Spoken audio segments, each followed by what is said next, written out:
कीटकनाशकांचे स्टॉल मी आता इथं पाहिले, पण आता जर एक्सपोर्टची प्रॅक्टिस बघितली तर मला वाटतं की फारच लिमिटेड ऑप्शन आपल्याकडे उपलब्ध आहे जर आपण कीड नियंत्रण हे जर म्हणतो तर. आज प्रत्येक जण माझ्या शेतात उडदा दिसला तर मी त्याला कसा एकही उडदा राहिला नाही पाहिजे असा विचार करून आपण नाहक पाहिजे तसे इन्सेक्टिसाइड आपण वापरत असतो. पण एक लक्षात घ्या, माणसाच्या उत्पत्तीच्या 1000 वर्ष आधीच्या इन्सेक्टची उत्पत्ती आहे, पण आजपर्यंत त्यांना आपण संपू शकलो नाही. म्हणून औषधाने एखादी गोष्ट संपते असा विचार न करता त्याच्यावर एक प्रॉपर नियंत्रण करून आपल्याला त्याच्यावर कसं काय समाधान शोधता येईल ह्या पद्धतीने जर विचार केला तर कदाचित कीड नियंत्रण ही बाब एक सोपी होऊ शकते. मॅनेजमेंटकडे जास्त लक्ष द्या, त्याचा नायनाट करायचा अशा पद्धतीचा विचार तुम्ही करू नका.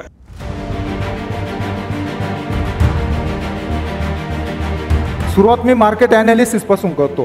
23-24चा जो हार्वेस्ट सीझन आहे याच्यामध्ये 6.1% एवढा आपला एक्सपोर्ट झालेला आहे आणि बांगलादेशचा 2.25%. जर एकंदर गोळाबेरीज केली याची तर 8.35% एवढा एक्सपोर्टचा शेअर आहे. उरलेला 90% माल कुठे गेला? सगळे रेजिन्स झाले का? नाही ना, डोमेस्टिक मार्केटला गेला. मी गेल्या 10 वर्षापासून बघतोय एक्सपोर्टचं पर्सेंटेज 1-2% वाढलेले आहे आणि पुढच्या 10 ते 15 वर्षामध्ये डबल नाही होणार, एवढी शुअरिटी मी तुम्हाला देतो. डोमेस्टिक मार्केटकडे एवढ्या लोकांचा फोकस आहे, बाहेरच्या लोकांचा आपल्या इंडियन मार्केटकडे, आणि आपण त्याच्याकडे दुर्लक्ष करतोय. मग आपण ठरवायचं की आपलं मार्केट 90% आपल्याला बघायचंय की आपल्याला 10% बघायचंय. परत एकदा सांगतो, याचा अर्थ 10% मिस करायचं नाही. 1% जरी मार्केट असेल तर ते आपल्या दृष्टीने इम्पॉर्टंट आहे. प्रोडक्शन अजिबात महत्वाचं नाही, मॅन्युफॅक्चरिंग अजिबात महत्वाचं नाही, विकता आलं पाहिजे पहिल्यांदा.